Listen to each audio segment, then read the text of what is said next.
this together and get me out here, get this wonderful group of people to get on stage and pay tribute to my father. It was a lot sitting down there listening to the renditions of his poetry, to the commentary that was made about him. It's one, encouraging, but it's also it's saddening for me as well. But you know, it was truly a pleasure to be in LA, and I'm sure my mother would have loved what happened here today. You know, a lot of times people do things and they try their best, right? But this was truly a beautiful event. Yep. I feel good.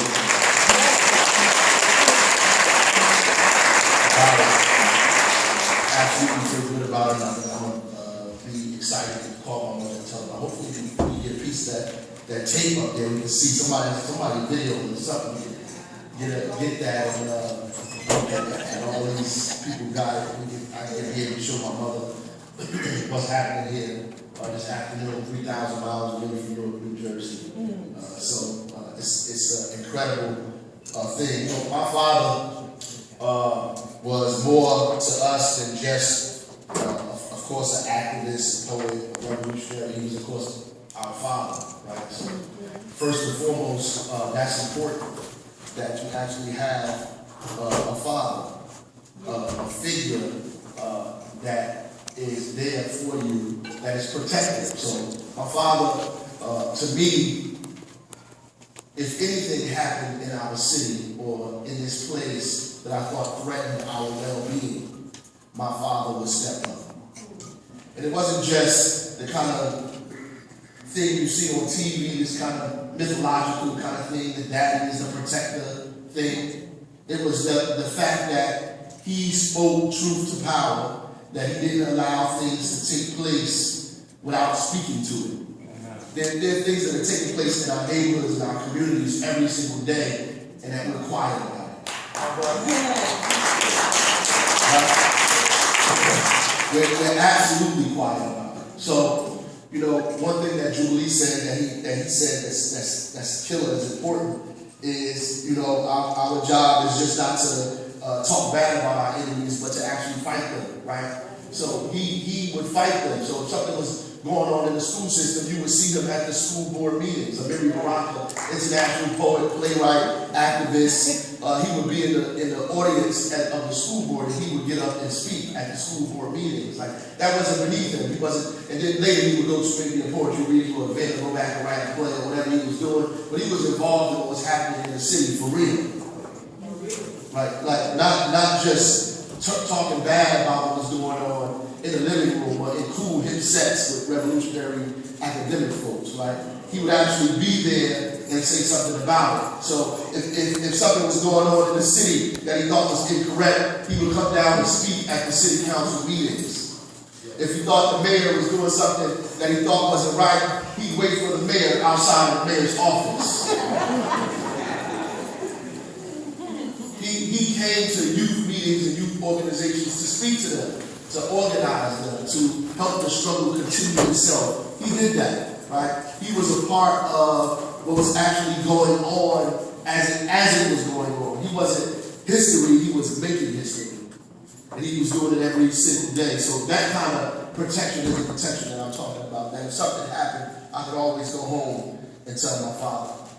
And I don't think everybody has that ability to go home and tell somebody that would actually do something about what was going on. And I'm telling you, our kids are acting out because they don't have anybody to tell. That's right.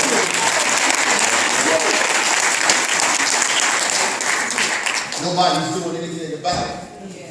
They're living in deep levels of poverty for the last 5 decades, and nobody does anything about it.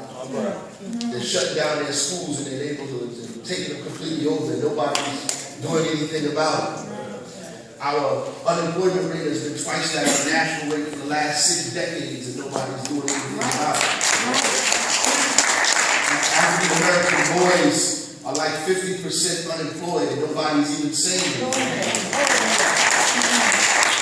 They can't find a job, they don't have any skills. It's easier to get a back 10 in your neighborhood than a high high school diploma and nobody said anything about it. We got greater access to drugs and prescription medicine than you do to books and history and information. Nobody is doing anything about it. And so these kids are basically on their own, right? And so then we curse them for trying to figure out how to deal with poverty and capitalism by themselves without any weapons at all.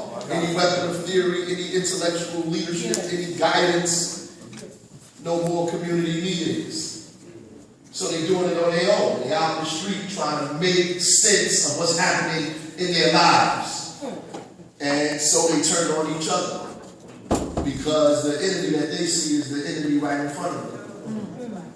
And our communities become what we see every day. And our kids don't have anybody to go tell. Who they gonna tell? Right. I mean, at least young Bobby Hutton, when he was a renegade Slauson, had somebody finally he could finally go tell, right? He discovered an organization that he could go tell. An organization called the Black Panther Party for Self-Defense. And finally realized, I don't have to do this, I can tell somebody who's gonna do something about it. And they began to do something about it, right? So our kids don't have that. And so in Newark, and in these spaces, we try to create organizations so kids can have somebody to go tell, right? So they don't have to grow up in these situations, in these conditions on their own. That they're actually adults in their lives, fathers and mothers and uncles and aunts and grandmothers and nieces, you know, like the community used to be, that would bear a burden for them, that would stand in the way of the bullet, that would take all of the insults and the intimidation for them, that would march in the lines, that would speak up on their behalf, you know, like Ella Baker or Fannie Lou Hamer. People that would say something and do something. And that's why I think, you know, this campaign and what we do in Newark is important, but also think why what my father was doing every single day is important. And he did it not just through art. You know, he was a political activist, but art was his, you know, his medium. Right. He was always writing, always reading, always talking, always discussing. I see my father read more than I see him watch TV, which is important, right? I see him speaking and talking more than anything else. I grew up listening to him at rallies, at protests, at poetry meetings, expressing things, right? So I was a kid in the middle of that, and I paid attention, even unbeknownst to myself. I paid attention. I listened, and because I listened, it's some things that I feel and I know intuitively about what's going on in this world and what's going on in this country. And if you listen to the trajectory of his poetry, the things he spoke from the 50s to the present, to the last breath that he took in a hospital, saying, my son is going to be the mayor of the city of Newark. You can see that he always evolved. He never stood still. He was always learning. He was always growing. And like the world, he was always moving. So if you're the same person today that you were 5 years ago, then you aren't growing. Right. If you're the same person 10 years later that you were then you aren't moving. Right? So the world is moving. Everything is moving. Everything is in constant motion. You're either going forward or you're going backward. Right? There is no still, because when you remain the same, you're really going backward.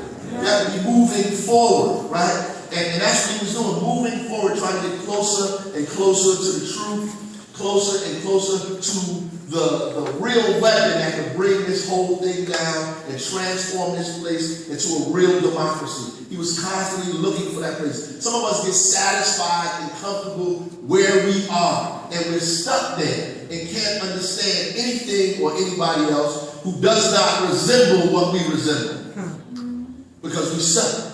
The problem with that is the world is moving. And our young people, our children are moving. So if you're stuck and you're not moving, then you can't provide them with a weapon that they can use. Right? Because you can't use a spear now in this age. If you still got a spear, you're in trouble. And if you try to give me a spear, you try to make me get in trouble. In fact, you put my life in danger.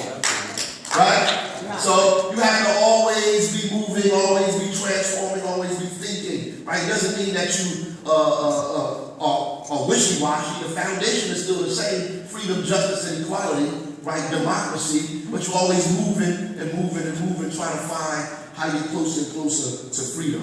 And I think that that's exactly what he was doing through his art, through his poetry, through his activism in the city, around the city, and around the world. And I understood that, in his death, that more people loved him than, was told, right? And more people misunderstood him than they let on. And a lot of folks try to describe him or bottle him up in a way that they can understand. But my father encompassed so many things, and he was so many things to so many people.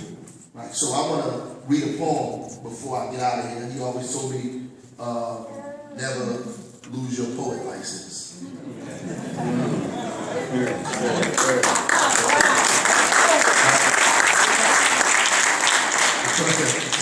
Because he would see me speak, and when I watch him speak, you ask my father to come read poetry, he give a speech, right? You tell him to give a speech, he go read poetry. I didn't understand what he's doing. You catch him on a good day, he give you both.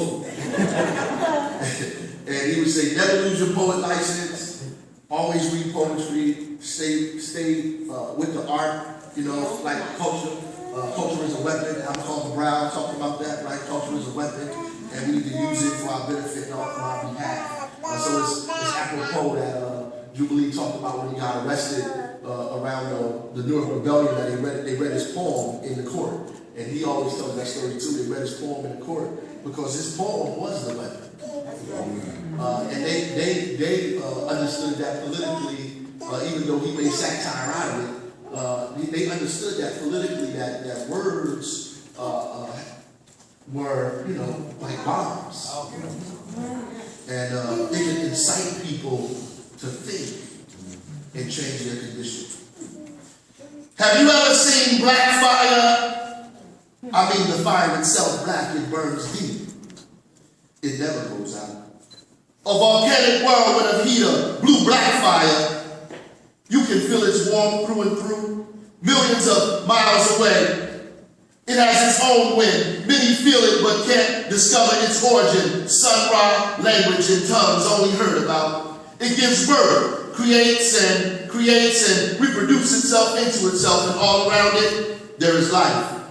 It burns brick, makes a hole in our caged mind. It's the light of the North Star.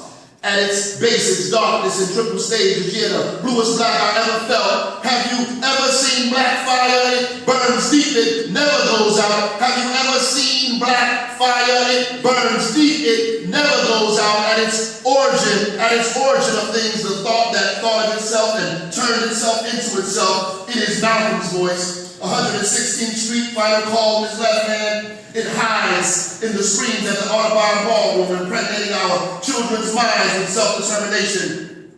Have you ever seen black fire? It burns deep. It never goes out. You can smell it in the cinders of civil rights chants of 17-year-olds on the Edmund Pettus Bridge dodging water hoses. It's that next time fire Baldwin shouted. At its core, you can hear it burning like a growing whisper, a steady hum, a djembe beating against our mind, our conscience, waking our desire to be human, to be in tune with the world as it moves, burning individualism and greed. It will drive you sane here. Have you ever seen black fire? It is Pinero's cause, and because it is Albizu dancing bomba on the heads of his enemies. It is freedom dance. Have you ever seen black fire? It burns deep, deep. It never goes out. It is the answer to the question asked most: why, and why again, said Imamu. It'll make you wise. It'll make you wise. It is the Underground Railroad, the way out, Huey's Red Book, Lumumba's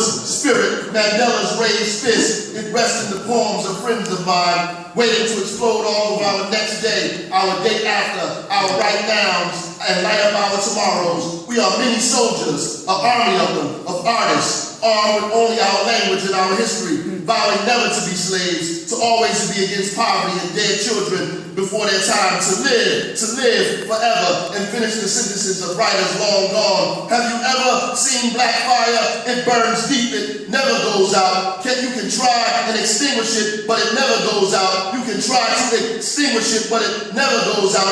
It only goes up or out as in broad, as in multiply, as in blues, black bass in the fire. Yeah, dancing, flickering at times, but never all the way gone. Dancing, flickering at times, but never all the way gone. It's Baraka's legacy. Black fire, hot beboppers and musical geniuses and magical words that burn holes all the way to freedom. Hey Imamu, black fire, where are you Imamu? Black fire, where are you? Where are you Imamu? Black fire, black fire, black fire, where are you Imamu? Black fire, where are you Imamu? Black fire, black fire.